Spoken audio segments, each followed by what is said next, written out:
Hello and welcome to the 46th episode of PEMpodcast. I'm your host, Victoria Laurie, with my schmabulous sister, Sandy, coming at you from our respective homes in the winter, in the middle of winter, but there's a taste of spring in the air, we think.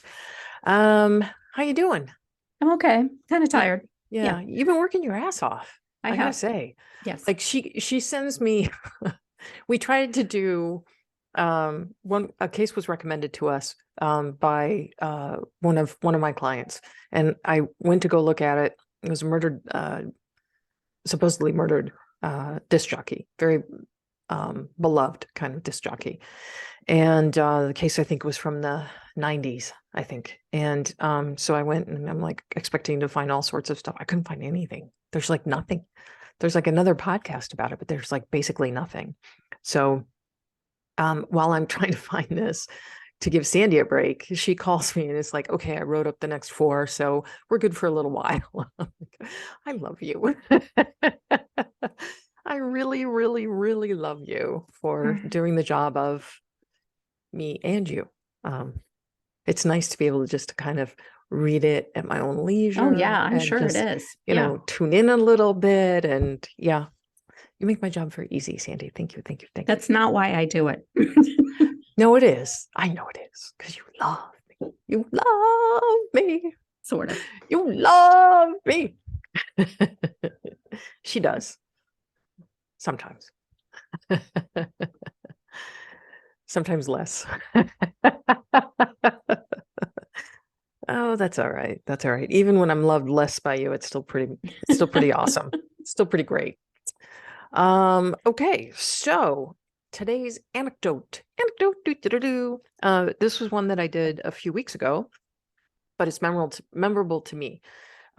So I did a reading for actually a dear friend of mine, and his uncle showed up, and I don't know that I've ever tuned in for him from the other side. Usually it's just, the stuff coming up in the future. Usually it's just a future forecast. So this was the first time that I kind of indulged, I think, into reaching out to the other side, and his uncle came through.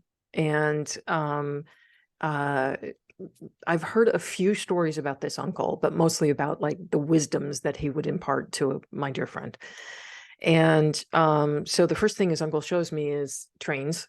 And so I said, was your uncle an engineer? And yes, he was. Not necessarily a train engineer, but it's not my symbol for engineer. So it turns out he was.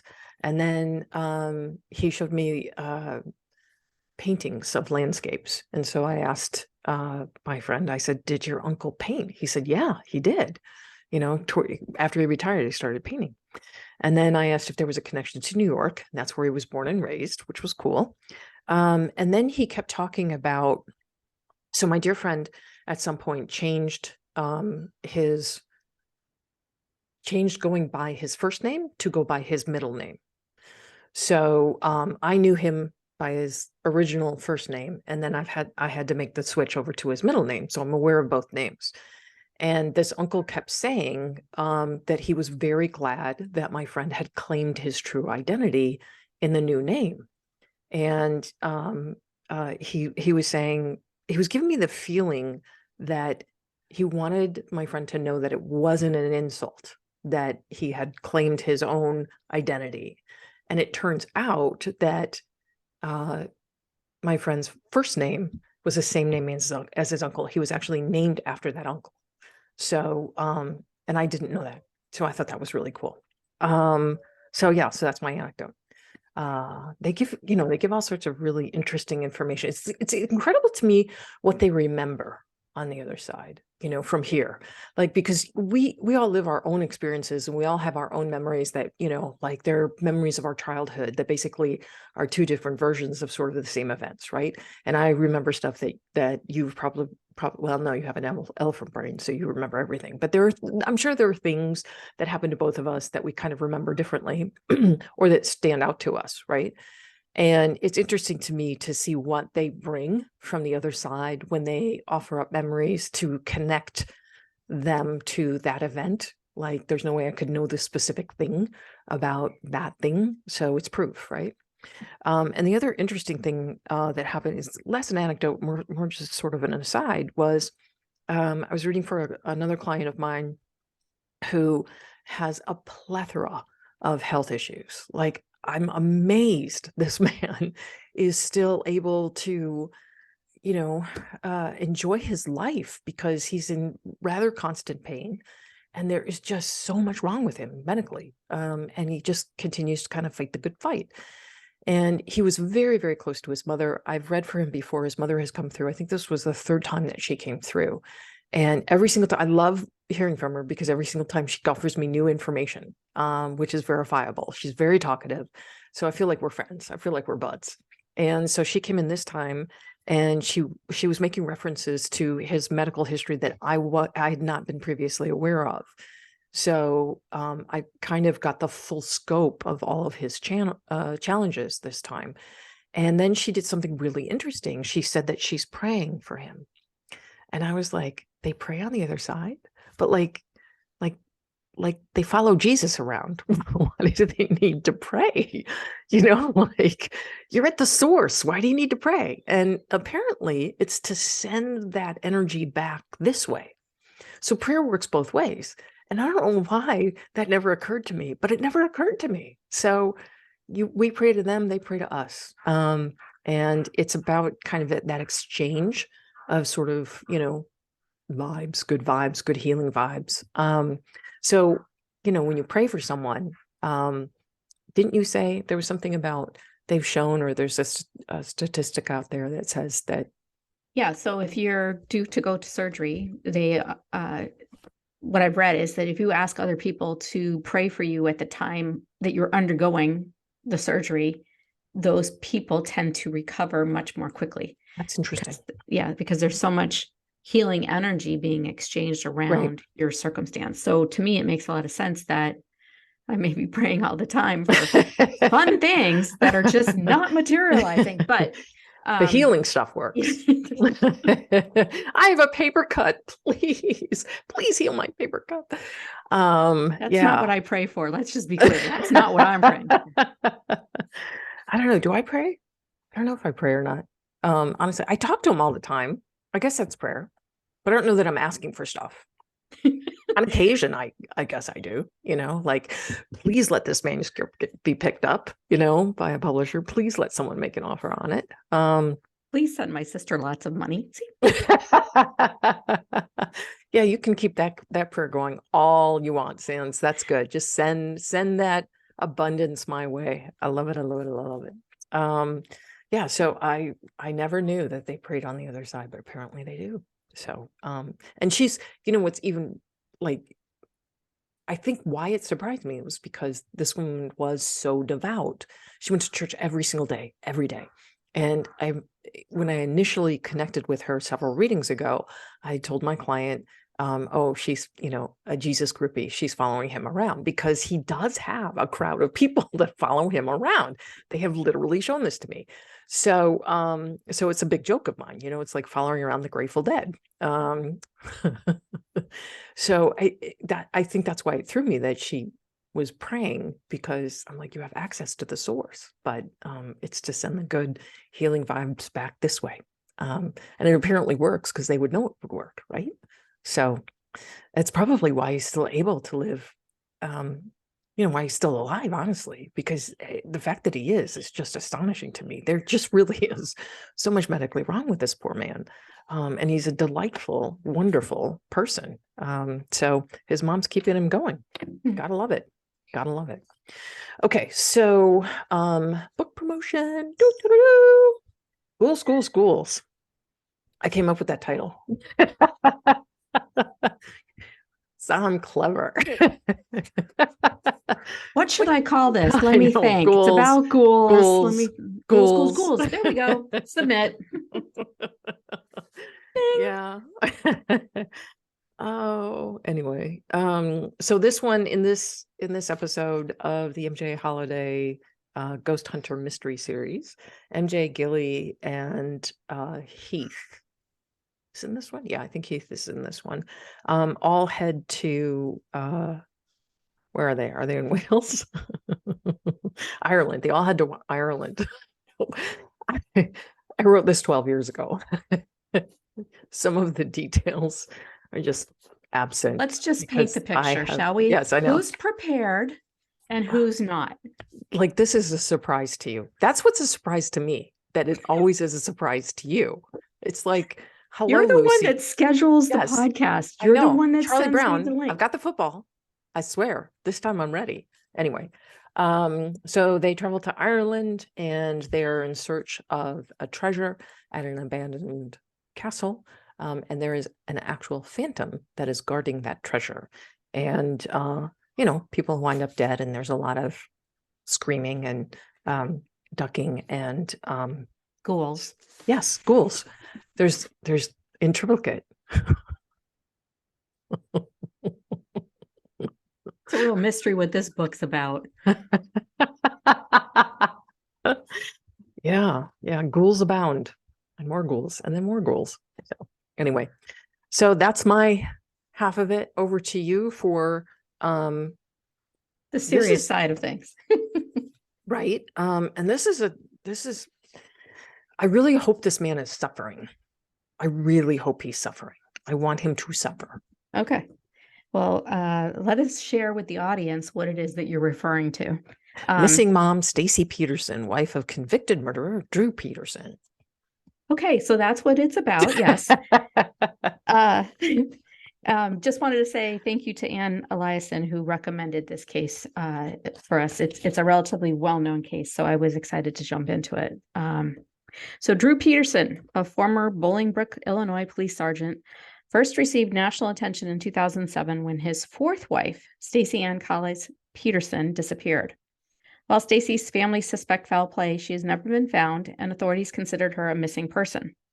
Drew Peterson is currently in prison following his 2012 conviction for murdering his third wife, Kathleen Salvio, in 2004, a few months after their October 2003 divorce. Did Stacy suffer the same fate as her husband's third wife, murdered at the hands of this highly decorated police officer, or did she run away to escape an abusive marriage? Born January 5th, 1954, Drew Walter Peterson was raised in Villa Park, Illinois, and graduated in 1972 from Willowbrook High School as a cross-country track star. Upon graduation, he joined the U.S. Army, and once discharged 2 years later, he enrolled in the College of DuPage. Opting to drop out in favor of returning to the Army, Peterson moved to Falls Church, Virginia, to train as a military police officer. By 1977, Peterson had returned to Illinois and joined the Bolingbrook Police Force. In 1978, he was assigned to the Metropolitan Area Narcotics Squad, and in 1979, he received a Police Officer of the Year award from the department. After serving 30 years, Peterson retired in November of 2007 at the age of 53 with a very healthy pension that paid him $6,600 a month, tax-free. While he was devoted to his career, Drew wasn't as lucky in love. He met his first wife, Carol Hamilton, in high school, and they married in 1974, but divorced 6 years later when it became apparent to Carol that Drew was unfaithful. Their marriage produced two sons, Stephen Paul and Eric Drew. In 1982, Drew Peterson married his second wife, Vicki Connolly. Together, the couple operated a tavern in Romeoville, but the marriage was rife with domestic abuse, as Vicki and her daughter from a previous relationship alleged repeatedly to authorities. Unfortunately, it was difficult to convince the Brotherhood in Blue about their perilous situation. Two claims of abuse stand out. Vicki at one time asserted that Drew put her up against a wall in their garage and grabbed her by the throat. And on another occasion during an argument, Vicki alleged that Drew told her he would kill her and make it look like an accident. Vicki ultimately divorced Drew in 1992 after he started dating his soon-to-be third wife, accountant Kathleen Savio. On May 3rd, 1992, 37-year-old Drew married 29-year-old Kathleen, and together they had two sons, Thomas and Christopher. However, after 11 years of marriage, the couple officially divorced on October 10, 2003. Kathleen's sisters strongly suspected she had been physically abused by Peterson during their marriage, which seemingly was confirmed when, following their separation in 2001, police were called to the Peterson household 18 times for domestic disturbances between 2002 and 2004, resulting from clashes between Drew and Kathleen over custody issues and revenue splits from their bar. As things escalated between the now divorced couple, Kathleen worried that her ex-husband would kill her and make it look like an accident. She even went as far as to write to the assistant state's attorney for help. In her letter, she described several altercations with Peterson and claimed that he understood how to manipulate the system in his favor. She went on to say that she believed Peterson's next step was to take her children away or kill her instead. She ended her letter noting that she hadn't received help from the Bowling Police Department and pleaded for a response from the ASA regarding her concerns. 5 months following her divorce from Drew Peterson on March 1st, 2004, Kathleen was found dead in her bathroom with pruny fingers and wet hair in a waterless bathtub. Despite having a cut on the back of her head, her death was initially ruled an accidental drowning by a coroner's jury. Fortunately for Peterson, the panel included a fellow police officer who took it upon himself to assure the other jurors that his friend Drew was a good man and would never hurt his ex-wife. 6 months following his divorce from his third wife, on October 18, 2003, Peterson, now aged 49, married 19-year-old hotel receptionist Stacy Ann Collis. After exchanging vows, Stacy became known as Stacy Ann Peterson, and together the couple had 2 children, Anthony and Lacey, and Stacy legally adopted Kathleen's children and raised them like they were her own biological children. Stacy helpfully provided an alibi for Drew's whereabouts at the time of Kathleen's death. She told authorities that Drew was with her. Kathleen Savio's accidental death might have ended there, except that Stacy Peterson went missing without a trace. At 9 p.m. on Sunday, October 28, 2007, Stacy purportedly telephoned her husband and informed him that she was leaving him in favor of another man. She then told Drew that he could pick up her 2002 Pontiac Grand Am at Bolingbrook's Cloud International Airport. Stacy was officially reported missing in the early hours of Monday, October 29, 2007, after her sister, Cassandra Collis, failed to hear from her when expected. When interviewed by authorities about Stacy, Drew said that when he woke up at 11 a.m. on Sunday, Stacy had already left the home to help paint a friend's house. The friend recalled speaking to Stacy at around 10:15 a.m. But when Cassandra was unable to reach Stacy at all that day, she traveled to the Peterson home on Pheasant Chase Court at 11 p.m. Neither Drew nor Stacy were there, and one of the children told her that the couple had had a big fight that morning. Cassandra called the Illinois State Police to report her sister missing at 4 a.m. that Monday morning. Relatives and acquaintances of Stacy's relayed that Drew Peterson was a domineering, jealous husband who believed that his wife's life should revolve around him, especially after he paid for her plastic surgery following her 2 pregnancies. He apparently resented Stacy's attempts to maintain her independence, including her recent enrollment in junior college to support her aspirations of becoming a nurse. Much to the chagrin of family members and authorities, Drew Peterson seemed to relish the media attention surrounding Stacy's whereabouts, claiming that his wife regularly asked him for a divorce, which correlated to her menstrual cycle. But Drew Peterson stopped laughing when his wife's disappearance set off alarm bells for investigators who had handled Kathleen Savio's apparent accidental death and prompted the Illinois State Attorney's Office to reopen the case. Within 2 weeks of her going missing, investigators labeled Stacy's disappearance a potential homicide and secured a court order to exhume Kathleen Savio's body for forensic examination. On November 16, 2007, former New York City chief medical examiner, who was hired by Kathleen's family, concluded that Kathleen had died from drowning following a struggle when her body was forced into the bathtub. Post-mortem photos showed extensive bruising and scraping to her back, torso, and face, as well as a large unexplained gash in her scalp. On February 21, 2008, Will County State's Attorney James Glasgow officially announced that Kathleen Savio's death was a homicide, staged to look like an accident. In May of 2008, Peterson was arrested on a felony weapons charge after investigators found that one of the guns confiscated from his home in the wake of Stacy's disappearance was of an illegal size. He pleaded not guilty. 1 year later, however, on May 7, 2009, Drew Peterson was arrested for Kathleen's murder and bail was set at $20 million. When he was unable to post bond, a judge remanded him to jail for the duration of the trial, which got underway in July of 2012. While the case against Peterson was largely circumstantial, the judge allowed several hearsay statements, known as testimony from the grave, to be entered into evidence that strongly implicated Peterson in the deaths of 2 of his wives. One of these statements was provided by Reverend Neil Scory, a pastor at Stacy's church. He testified that Stacy had told him that Drew had killed Kathleen Savio and had made it look like an accident. He also stated that Stacy was afraid of her husband. Divorce attorney Harry Smith testified that a few days before she disappeared, Stacy had told him that she knew her husband had killed Kathleen Savio and she was thinking of leaving Drew Peterson. As a result of objections from the defense, the judge considered ruling on a mistrial on August 2nd, 2012. However, Peterson's lawyers later withdrew their motion as Drew Peterson wanted the sitting jury to decide if he was responsible for Kathleen's death. On September 6, 2012, Peterson was found guilty of murder. At his sentencing hearing on February 21st, 2013, Peterson shouted, "I did not kill Kathleen," into a microphone at the defense's table, and then tearfully stated, "I loved Kathy. She was a good mom. She did not deserve to die, but she died in an accident." And after fixing his eyes on Will County State's Attorney James Glasgow, Peterson insisted that he didn't deserve to go to prison and said, "Never forget what you've done here." Drew Peterson was sentenced to 38 years in prison. Glasgow told reporters afterward that the outburst had allowed everyone to see a psychopath reveal himself in an open court. But apparently true to his word, on February 9, 2015, Peterson was charged with 2 additional felonies, solicitation of murder and solicitation of murder for hire, for attempting to have that district attorney, James Glasgow, handling his prosecution, killed. Drew Peterson was convicted on May 31st, 2016, and on July 29, 2016, he was sentenced to an additional 40 years. Peterson has since filed multiple appeals, arguing that, among other things, that the hearsay testimonial from the grave should have been inadmissible and that he had a subpar defense, but all of those have been rejected. In 2017, the Illinois Supreme Court upheld his conviction, ruling that the use of hearsay did not violate his constitutional rights. On February 21st, 2017, he was transferred from Illinois Department of Corrections custody to the U.S. Penitentiary in Terre Haute, Indiana. In December of 2019, Peterson was transferred to an undisclosed out-of-state facility to serve out the remainder of his 78-year sentence. His earliest possible release is May 7th, 2081. While a grand jury investigation was convened, Peterson was never arrested or charged in connection with his wife Stacy's disappearance.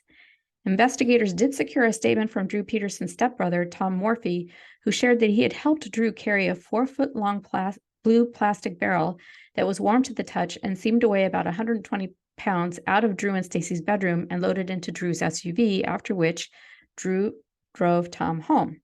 The very next day, Tom was hospitalized following an apparent suicide when he overdosed on pills that he washed down with alcohol. Peterson denied the whole story, claiming Tom had serious psychological issues. Tom was offered immunity in exchange for cooperating with the investigation into Stacy's disappearance, but he died in a car accident in 2014. Peterson's defense attorney, Joel Brodsky, claims to know what happened to Stacy and that he believes that after Drew passes away, Stacy will be found. However, he refuses to elaborate further. In May of 2021, Stacy's sister, Cassandra Colles, searched the Des Plaines River near the Lockport Powerhouse, situated north of Joliet, and used advanced remote sonar that located skeletal remains. Interviewed by reporters, Cassandra stated, quote, "The currents, the wakes, the buoyancy, all the stuff I studied, I figured it out with my better equipment and education where she washed up, and I'm not going to stop. If you want it done right, you have to do it yourself." But 6 months later, in October of 2021, officials, including the Illinois State Police and members of the FBI, searched an area of the I&M Canal near Lockport, an area that had been searched before in recent months, and both searches were met with unsuccessful results. To date, Stacy Ann Peterson is officially a missing person. One interesting note about this case is that in early 1990, when Stacy was 6 years old, her parents split up. Her mother, Christine, suffered from depression and alcoholism, as did her father, Anthony. So Anthony was awarded custody of Stacy, her brother Yelton, and her sister Cassandra. And then that family moved around a lot until Anthony remarried 5 years later. When Stacy was in high school, she went to live with her older sister, half-sister, Tina Kokas, which was her mother's daughter from a previous relationship. And eerily enough, her mother, Christine, disappeared in March of 1998 when Stacy was 14. According to reports, she left her house with her purse and her Bible, possibly on her way to church or to a friend's house, and she was never seen again. My sources for this story include Wikipedia, Drew Peterson, E! News, Inside Drew Peterson's Twisted Path to Prison by Natalie Finn, 11/20/21.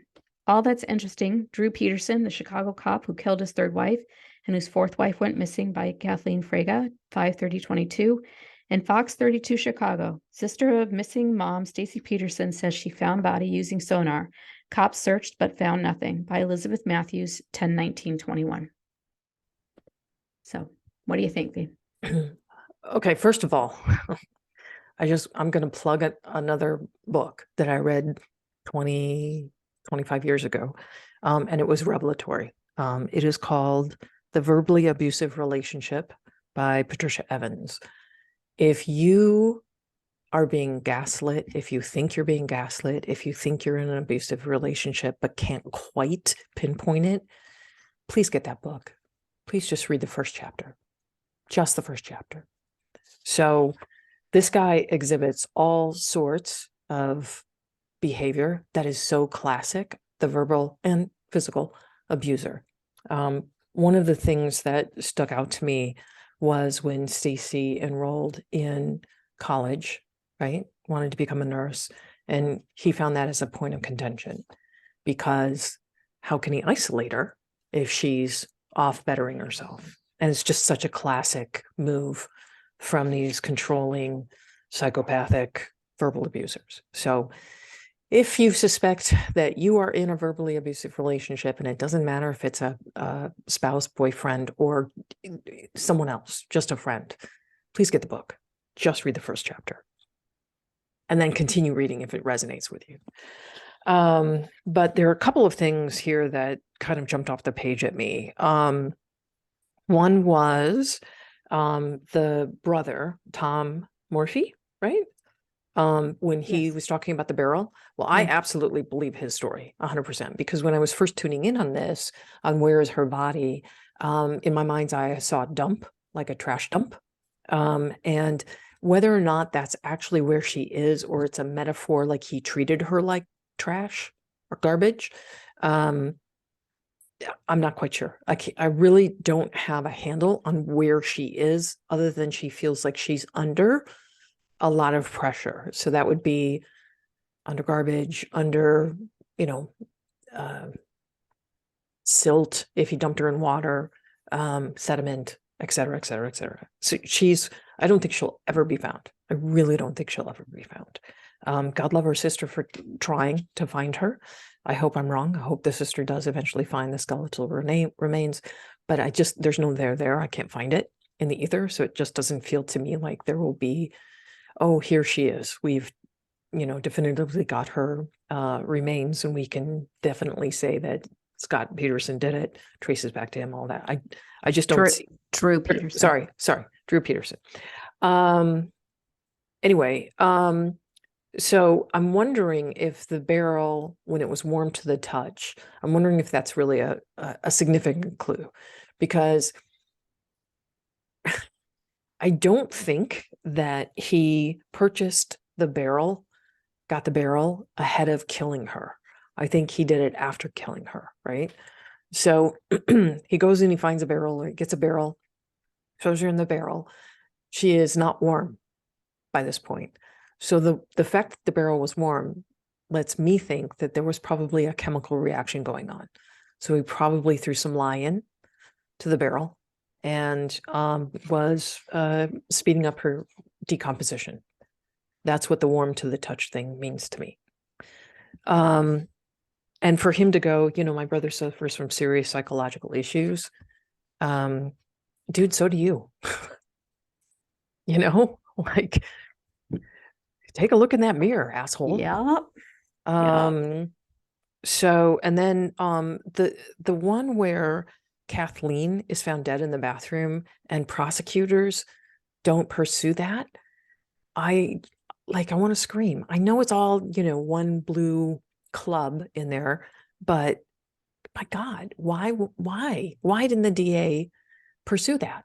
Was it because the detectives working the case were like, yeah, okay, well, no, it was to cover this up? What? It was because a coroner's jury was convened, and that jury, based on the evidence they were presented, did not find for a case. They found it as an accidental death. It was later revealed that one of Drew's friends was on that jury, which he seemed to have influenced everyone. But that's why there was no case, because it was ruled an accident by the coroner's jury. Okay. So it wasn't necessarily the detectives not doing their work. No. Which I still say they didn't, because if they exhume her body and they find the unexplained cut and all the bruises and everything else, I mean, that's apparent to a coroner when he first gets the body. So this whole, covering up for the boys in blue just is, I could go off on a rant. I could absolutely just go off on a rant about that. But yeah, I really feel that Kathleen was failed even more than Stacy, because she wrote to the ASA regarding her concerns. She was just trying to get some help. She knew she was in trouble. She knew he was really dangerous. She knew he was a guy that could get away with it because he was a former police officer. So, and he did, basically, for a period of time. Do you think that her murder then was premeditated, or did they have an argument and he decided to end her? Oh, I absolutely think that they had an argument and he decided to end her because the kids all said that they'd had a bad, or was that Stacy? Stacy. Stacy. Okay. I still say that he had an argument with her and just decided, okay, I've had enough of you. You're good. You're done. So This he is made, Kathleen or yeah, Stacy? Kathleen. Okay. Yeah. Because she was she found during the day in the bathtub? I believe so, yeah. Yeah. You don't take a bath during the day. You take a bath at night, like that's just not something, oh, it's 2:00, time for my bath. Yeah. No, that's a whole candle, glass of wine, gonna relax in the bathtub kind of thing. It's not a, middle of the day, let me go take my bath. That's Yeah. so, so yeah, I think he probably knocked her out, which was the gash on the head, knocked her out, filled the bathtub up, put her face down, sat on her, made sure she drowned, and then drained the tub. Mm. So, yeah, I mean, the man is a psychopath, and I really hope that inmates in prison are let on to the fact that he was a police officer, and just have fun with him. Well, he's been transferred twice now. So wherever he is, it's an undisclosed location, meaning that he probably fears for his life. Good, he should. Yeah. So you think also that he and Stacy had an argument and then he knocked her out? And I think he strangled her. Yeah. When I look at the energy, when I feel the energy, it's like he strangled her. He flashes. Yeah. And then he goes. And he's already got, this is a guy who will test the limits, right? So he starts out by screaming at someone, then he, slaps someone, then he punches someone, then he murders someone. So this is a man who's already crossed the line so many times that it's nothing to take it to the next step. Yeah, I would agree. And he got away with it with his third wife. So absolutely. What's to stop him from? Absolutely. Yeah. Absolutely. And you really feel bad for Stacy because she knew that he had killed Kathleen. There's no doubt in my mind that he had confessed to her that he had murdered Kathleen as a threat, not as a confession of, oh, I regret this. This was a threat. I murdered and got away with it with my first wife. Don't think I won't do the same thing to you. And she called him and said that she was leaving him for another man. Yeah.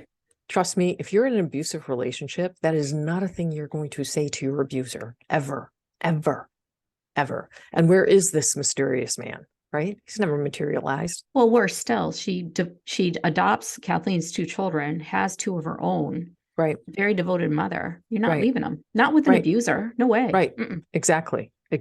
So, and the whole insult of, she gets these mood swings based on our period. I really want this man to suffer, Sandy. I want him really to just hate his fucking life for the rest of his life. And hopefully it's a little longer than he hopes it is. Well, he's not getting out of prison for 78 years. So, So, any thoughts on Stacy's mother? Oh, about her disappearance? I think that someone saw an opportunity and they took it. So she feels like she was abducted to me. She feels like she was abducted. I don't think she's still alive. She feels like she was abducted.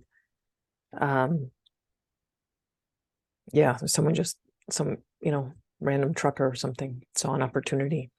There isn't a lot of there with her. I didn't necessarily super focus on her, but there's not a lot of, either the case is just too old, or my radar's just not pointing at who might have done it. But I do feel that someone in a van or in a truck or in something, in some sort of vehicle where they could throw her in, did it. That's my feeling. Yeah. Awful. Well, Yes, hopefully she and her mom are reunited on the other side. Oh, I'm sure. I'm sure. Yeah, I'm sure. Yeah. Yeah. The other side is, an interesting place. It must be an interesting place for that sort of thing, because you get to confront your murderer, and there's no denying it. There's no lying, because the other side is ruled by thought. So you can't go over and, this guy can't go over and be like, oh, I didn't do it. Like, he fucking did. he did it, it's not going to be anything that he can hide over there.